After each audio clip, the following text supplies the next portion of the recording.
The fork slipped from my hand before his words fully landed. "You'll sign the house over, won't you?" Laughter rippled down the table, tight rehearsed like a toast to my obedience. The chandelier hummed above us, catching on the wine glass trembling near my elbow. I set it down slow enough for everyone to see. "No," I said. The room froze. Someone whispered my name like a warning. My mother's pearls clicked as she turned away. My father's jaw twitched. Then, nothing. Just the hum of the light and the sound of liquid dripping from the overturned glass onto the floor. Then his voice, "So will Sue." When I was 8, the sound of breaking glass never drew anyone but me. Randy would slam a door, a picture frame would fall, and I'd sweep up the shards before our parents came home. He'd call me the cleanup crew and laugh until I smiled just so he wouldn't stop. That was our rhythm, his noise, my silence. At 12, he crashed my bike into a mailbox. Dad replaced his the same afternoon. Mine stayed bent and rusted at the curb for years. I told myself it didn't matter. It always did. At 16, I started fixing things. The kitchen sink that leaked for months, the cabinet door hanging by one hinge. Mom would pass by coffee in hand, saying, "You should have been born a boy. At least you'd be useful." Randy would grin over his cereal spoon, tapping the bowl like applause. The sound used to echo in my head at night. When college came, Randy failed 2 semesters and still got a new car. I graduated early and got a toolbox. Dad said it suited me better than a desk job. At 25, I stopped expecting fairness. I stopped asking for it. The only person who ever saw me differently was Grandma. She'd sit with me in her garden, pointing out where roots broke the soil just to find light. "You're like that," she'd say. "You don't fight loud, but you grow through concrete." I didn't understand what she meant until she died and her will was read. Randy got a trust fund. I got her journals. Everyone acted like that was fair. I used the journals to learn how to rebuild what others gave up on old furniture, broken walls myself. That's how I found the house a 1920s craftsman collapsing into itself listed cheap because no one wanted to touch it. I poured everything I had into it, every check, every weekend, every ounce of calm. And every time a wall cracked, I patched it before anyone could see. When my parents visited once, Dad laughed. "You'll burn yourself out fixing that dump." Mom nodded. At least Randy's working on something real. I handed them coffee and mugs I'd made by hand. Neither finished. When they left, I watched from the porch as their car disappeared, the dust rising behind them. The house creaked, but it stood. I told myself that was enough. I used to think silence kept the peace, that endurance was proof of love. But sitting on the floor that winter night, hands raw from sanding the same step for hours, I realized I'd built a home from everything they said would break me. The wind pushed through the cracks around the window, carrying a faint smell of pine. I pressed my palm against the wooden rail I'd just restored, solid, warm, steady under my skin. Somewhere outside, a dog barked. Inside, only my breathing filled the air. That was the night I stopped waiting for them to see me. The call came on a Wednesday just before noon. I was sanding the window frame, sunlight spilling in thin, dusty stripes across the floor. The phone buzzed once, twice, and then his voice cut through the static flat, practiced final. "Randy needs that house more than you do. If you don't sign it over by Friday, we'll see you in court." The word court echoed through the speaker like a nail hitting glass. I didn't answer. Paint dust clung to my wrist, glittering under the light. My breath stayed even. He mistook that silence for fear and hung up satisfied. A few seconds later, the phone lit again, Mom this time. Her tone was sharper, thinner. "You know what you owe us, Nova. We raised you. Don't make this ugly." Then the line clicked dead. The room felt heavier after that. Outside, wind rattled the glass panes. I set the phone down next to my coffee mug and stared at the reflection trembling inside it. It wasn't anger that came first, it was recognition. This wasn't new. It was the same rule dressed up in legal language. My effort belonged to them. The light shifted across the wall as the day slipped forward. I picked up my chisel and pressed it into the frame, the sound scraping against the quiet. The wood gave way splinter by splinter, steady, deliberate. When the dust settled, I stood there watching sunlight touch every mark I'd made on that house.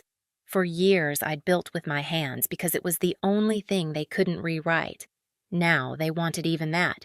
I wiped the sawdust from my palms, reached for the chime of keys hanging by the door, and closed my fingers around the metal until it bit into my skin. The keys didn't rattle. Neither did I. That was the moment I stopped being their daughter and started being their opponent. Julia's office smelled like paper and cold coffee. Sharp, sterile, unbothered. I sat across from her, my palms flat on the folder I'd brought, the one holding 5 years of proof that I'd built everything on my own. She skimmed through the papers in silence, her pen tapping a slow rhythm against the table. Then she laughed, soft at first, then louder, shaking her head. "They're threatening to sue you," she said, finally, voice clipped, "for a property you own outright." Her laughter filled the room, light surgical cutting through the fear that had been weighing on my chest since the call. I exhaled slow. That was the first time in my life someone had laughed with me, not at me. Julia leaned forward. "We'll let them strike first," she said. "Then we build the case brick by brick. You have documentation." I nodded and opened the folder. Receipts, bank transfers, bills, photos of cracked plaster, turned smooth walls painted by hand. Every image a record of labor. She flipped a page, paused. "Keep everything organized, digital and printed. Chain of evidence matters more than outrage." Her tone was calm, instructional, not pity strategy. That night, I started the quiet work. I labeled folders on my computer: mortgage, renovations, utilities. Printed copies went into brown envelopes lined up across my dining table. I replayed the call with my father and saved it under threat recordings. Each click, each label steadied me. At 2 a.m., I sat in the living room surrounded by stacks of paper and the hum of the old radiator. Outside, rain tapped against the window. I stared at the house I'd built, the one they called a waste, and realized I was cataloging not just evidence, but a life. The radiator hissed, once the only sound in the room. A week later, Julia called. They filed. Her voice didn't flinch. Neither did mine. "Good," I said. Now we file back. We met again 2 days later. The morning light cut through the blinds, striping the desk with lines of white and shadow. Julia handed me a pen. "You'll need to sign here. Counterclaim, fraud, misappropriation, and tax violation." The words sounded heavy but clean, like glass breaking in the right direction. I signed. "Proof of inheritance theft?" she asked. I passed her another folder.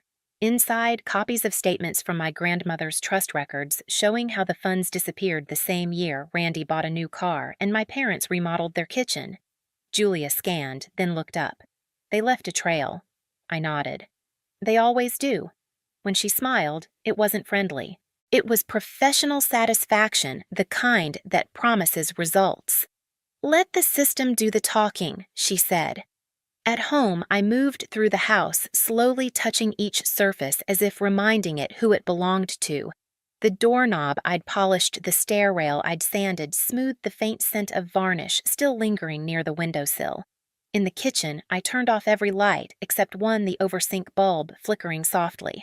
My laptop screen glowed pale blue as I reviewed the final files: statement of ownership, property deed, tax records.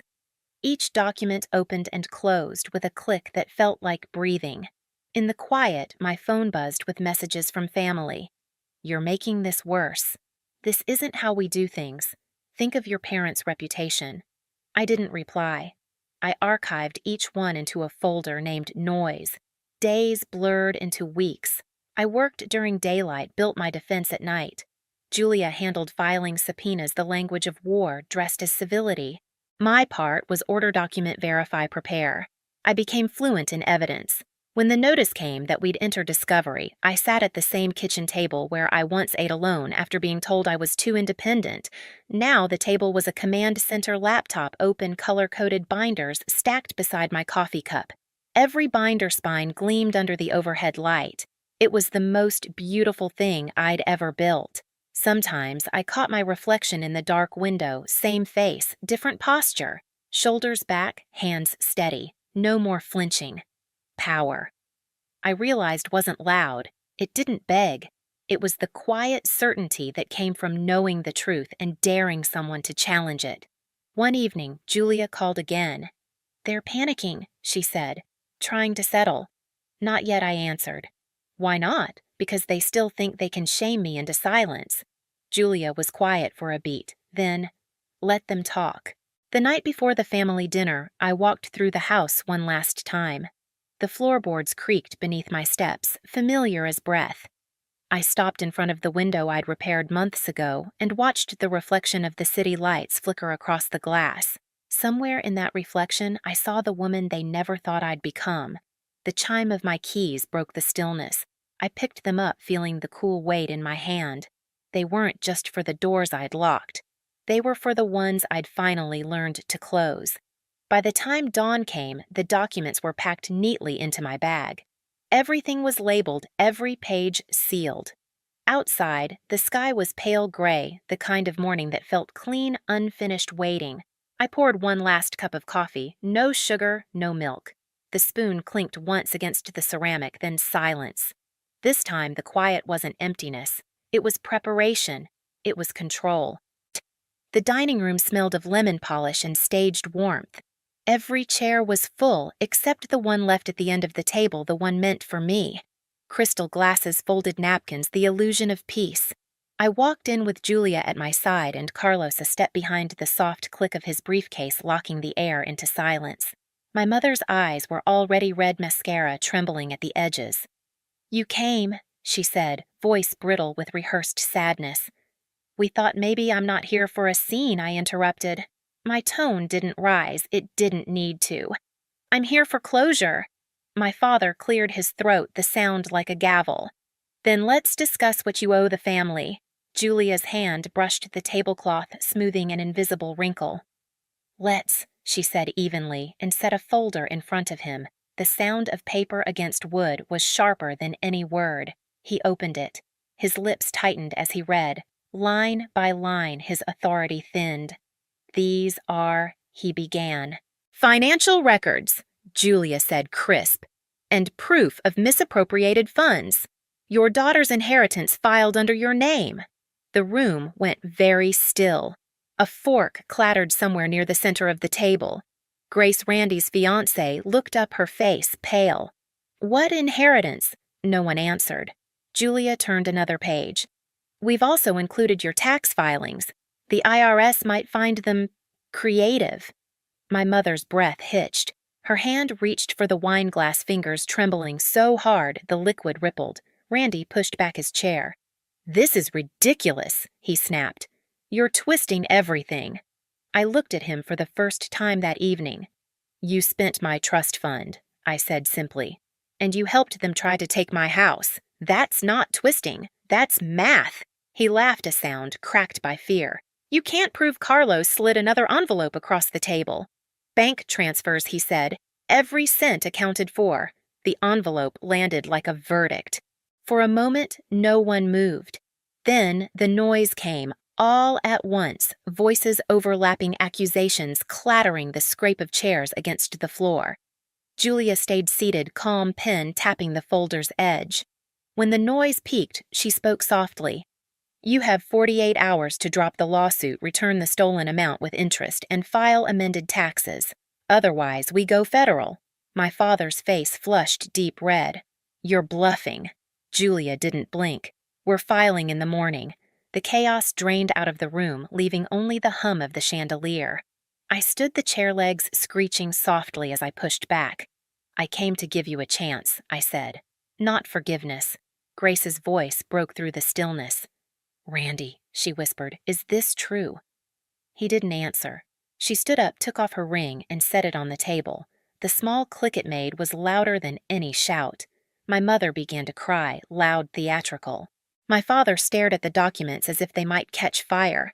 Julia gathered the folders, neatly stacking them with clinical precision. Carlos closed his case. I turned toward the door. "This isn't revenge," I said quietly. "It's accountability." No one followed. Outside, the evening air was cold clean. The house behind me glowed through the curtains, warm light around people who'd spent their lives mistaking control for love. Julia stepped beside me. "You did what needed to be done," she said. I nodded once. "They wanted a court," I murmured. "Now they have one." We walked to the car. Each step on the gravel sounded like punctuation measured final. From inside, I heard my father shout my name, muffled through the walls. For the first time, I didn't turn back. 6 months later, the house was quiet again. No lawyers, no phone calls, no family names echoing down the hallway. Just the steady drip of rain on the porch roof and the smell of damp earth rising from the garden. The lawsuit had ended, the repayments had begun, and silence had replaced the noise they'd once used to control me. I spent mornings with coffee on the steps, watching light move across the floorboards I'd sanded myself. Every mark, every scratch, every nailhead gleamed like proof of something that couldn't be stolen. The mail still came thick with envelopes, bank notices, official letters, but each one bore my name alone. One afternoon, Julia stopped by. No suit this time, just a cardigan and quiet eyes. She handed me a final envelope. All settled, she said. They signed everything. I didn't open it right away. We stood in the doorway listening to the rain. When she left, I set the envelope on the kitchen counter untouched. The knowledge was enough. Later, I walked through the garden soil cool beneath my bare feet. The air smelled clean, like new wood and wet leaves. I thought about Grandma's words, how some roots break concrete just to find light. Maybe she'd seen this coming. Maybe she'd known I'd have to grow alone to grow at all. Through the window, the house glowed faintly against the gray sky. Not the expensive kind of glow, just warm, lived in. The kind that came from safety. I ran my hand along the stair rail, the same one I'd once leaned on while crying over splinters and exhaustion. The wood was smooth, now strong. A single beam of sun broke through the clouds and caught the old keyring hanging near the door. The metal shimmered gold against the fading light. I reached out, let it rest in my palm. For the first time, it didn't feel like weight. It felt like proof. This was what survival sounded like. No applause, no cheers, just the sound of rain softening against glass. Justice doesn't roar, it lingers. It waits in the corners of quiet houses and the soft click of a lock finally closing. My family thought they could rewrite what I built, but walls remember. Floors remember. I remember. Their silence now is louder than their threats ever were. The house stands not as revenge, but as record. Every nail, every scar, every repaired crack is testimony. You don't have to shout to reclaim what's yours. You just have to stop opening the door. If this story stayed with you, hit subscribe and stay for more cold, quiet